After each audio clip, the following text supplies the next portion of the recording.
This is Inside Out and Back Again, Part 2 at Sea. Floating. Our ship creeps along the river route without lights, without cooking, without bathrooms. We're told to sip water only when we must, so our bodies can stop needing. Mine won't listen. Mother sighs. I don't blame her.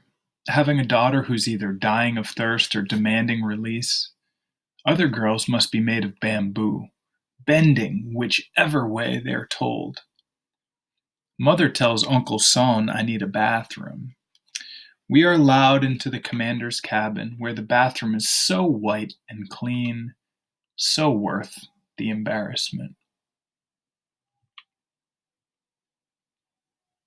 I nibble on the last clump of cooked rice from my sack, hard and moldy, yet chewy and sweet inside.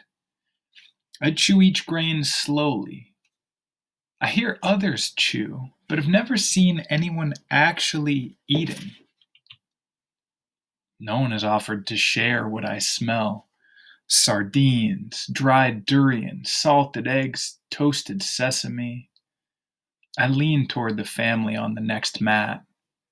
Mother firmly shakes her head.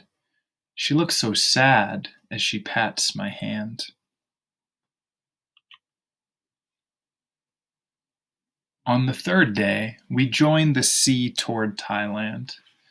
The commander says it's safe enough for his men to cook, for us to go above deck, and for all to smile a little. He says there's enough rice and water for 3 weeks, but rescue should happen much earlier. Do not worry, ships from all countries are out looking for us. Morning, noon, and night, we each get 1 clump of rice, small, medium, large, according to our height, plus 1 cup of water, no matter our size. The first bite of freshly cooked rice, plump and nutty, makes me imagine the taste of ripe papaya, although one has nothing to do with the other. Mother cannot allow idle children, hers or anyone else's. After 1 week on the ship, Brother Kwong begins English lessons. I wish he would keep it to, "How are you? This is a pen." But when an adult is not there, he says, "We must consider the shame of abandoning our own country and begging toward the unknown, where we will all begin again at the lowest level on the social scale." It's better in the afternoons with Brother Vu, who just wants us to do front kicks and back kicks and at times add 1-2 punches. Brother Coy gets to monitor lines for the bathrooms, where bottoms stick out to the sea, behind blankets blowing in the wind. When not in class, I have to stay within sight of Mother like a baby.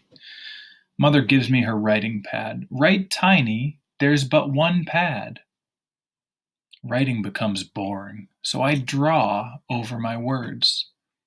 Pouches of pan-fried shredded coconut, tamarind paste on banana leaf, steamed corn on the cob, rounds of fried dough, wedges of pineapple on a stick, and of course, cubes of papaya, tender and shiny.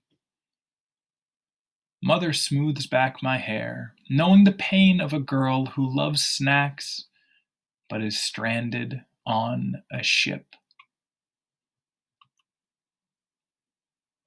Water, water, water everywhere, making me think land is just something I once knew, like napping on a hammock, bathing without salt, watching Mother write, laughing for no reason, kicking up powdery dirt, and wearing clean night clothes, smelling of the sun.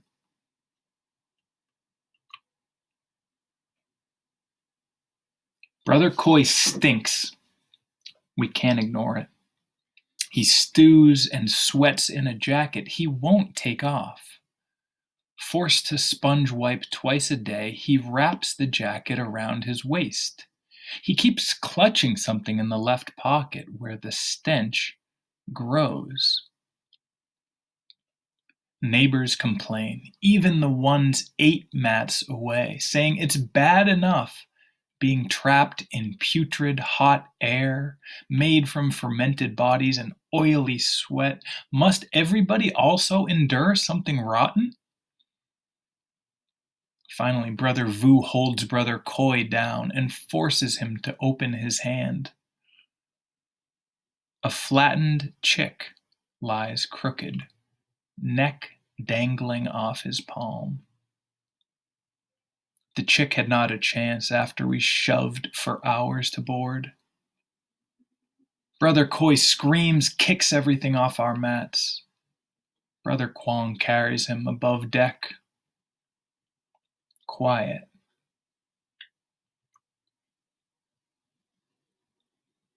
After 2 weeks at sea, the commander calls all of us above deck for a formal lowering of our yellow flag with 3 red stripes. South Vietnam no longer exists. One woman tries to throw herself overboard, screaming that without a country she cannot live. As they wrestle her down, a man stabs his heart with a toothbrush. I don't know them, so their pain seems unreal next to Brother Koi's, whose eyes are as wild as those of his broken chick. I hold his hand. Come with me. He doesn't resist. Alone at the back of the ship, I open Mother's white handkerchief. Inside lies my mouse-bitten doll, her arms wrapped around the limp, fuzzy body of his chick. I tie it all into a bundle. Brother Koi nods, and I smile, but I regret not having my doll as soon as the white bundle sinks into the sea. In the middle of the night, our ship stops. Mother hugs me, hearts drumming as one. If the communists catch us fleeing, it's a million times worse than staying at home. After many shouts and much time, the ship moves forward with just 1 engine. Mother would not release me. The commander says Thailand is much farther on 1 engine. It was risky to take the river route. We escaped bombs, but missed the rescue ships. The commander decides the ration is now half a clump of rice, only at morning and night, and 1 cup of water all day. Sip, he says. Don't waste strength moving around, because it's impossible to predict how much longer we'll be floating. During the day, the deck belongs to men and children.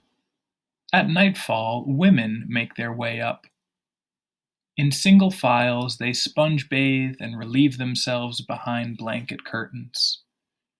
I always stand in line with Mother. Every night she points upward. At least the moon remains unchanged. Your father could be looking at the same round moon. He may already understand. We will wait for him across the world. I feel guilty, having not once thought of Father. I can't wish for him to appear until I know where we'll be.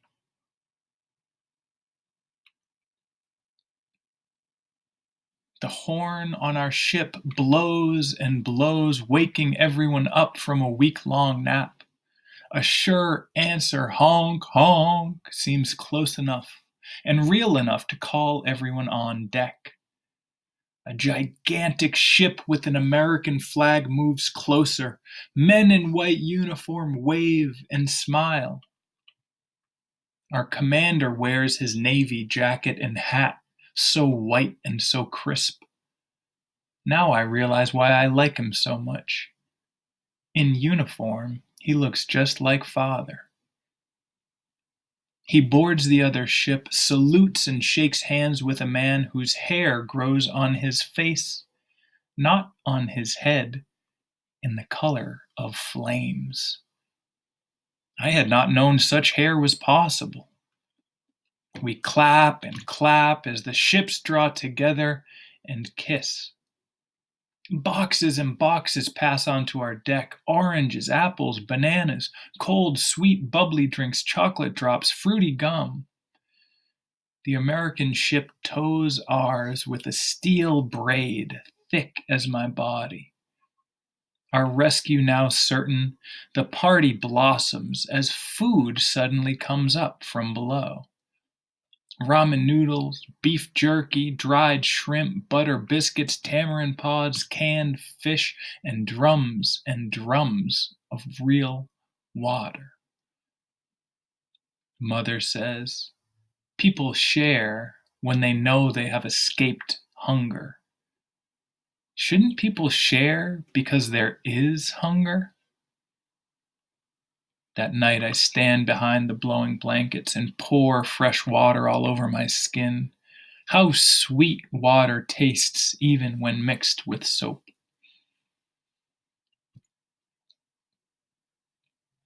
Water, water still everywhere. But in the distance appears a black dot. We're told to pack our crisscrossed packs and line up in a single file. 20 at a time, board a motorboat headed toward the dot. An arm extends to help us board, an arm hairy with fuzz. I touch it, so real and long, not knowing if I will have another chance to touch golden fuzz. I pluck one hair. Mother slaps my hand. Brother Kwong speaks quickly in the language I must learn. The fuzzy man laughs. I'm grateful the boat starts to rock, so Mother hasn't the composure to scold me, not just yet. I roll my fuzzy souvenir between my thumb and finger and can't help but smile. We have landed on an island called Guam, which no one can pronounce except Brother Kwong, who becomes translator for all. Many others arrive before us and are living in green tents and sleeping on cots. We eat inside a huge tent where Brother Vu becomes head chef, heating up cans of beef and potatoes tasting like salty vomit. We eat only canned fruit in thick syrup. Everyone wants extras, but we only get a cup. Brother Vu somehow brings home a huge can, pumping it to work out his arm muscles. We eat straight from the can as I search for cherries and grapes.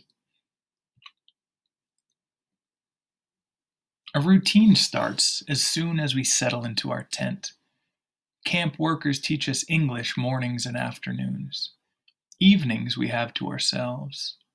We watch movies outdoors with images projected onto a white sheet.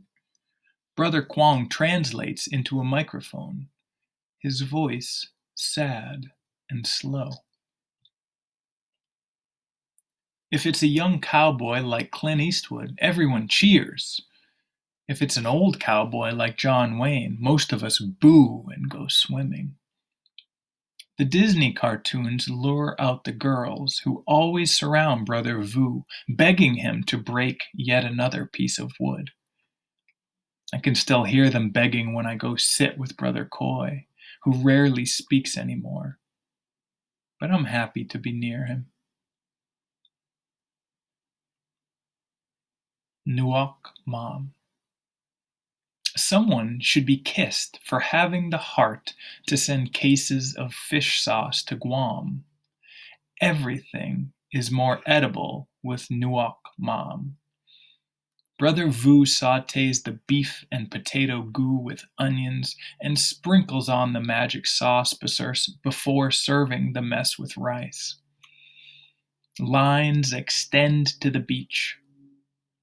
Someone catches a sea creature, puffy and watery like a cucumber.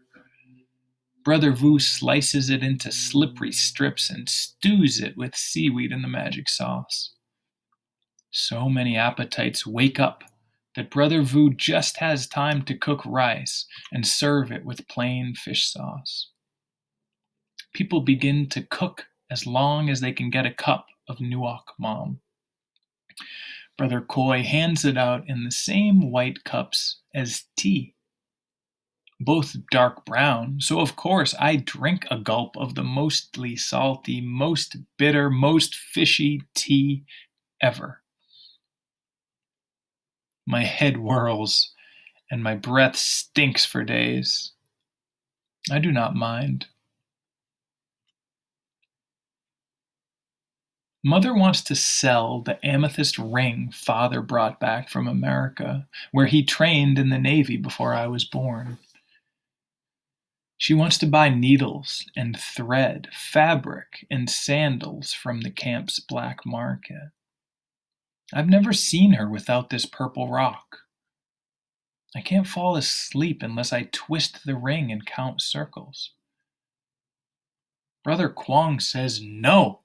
What's the point of new shirts and sandals if you lose the last tangible remnant of love? I don't understand what he said, but I agree. Some choose to go to France because many Vietnamese moved there when North and South divided years ago. Uncle Son says come with his family to Canada, where his sister lives and can help watch over us until father returns. Mother knows his wife would mind. She tells him Canada is too cold. We stand in the line to fill out papers. Every family must decide by tonight when fireworks will explode in honor of America's birth.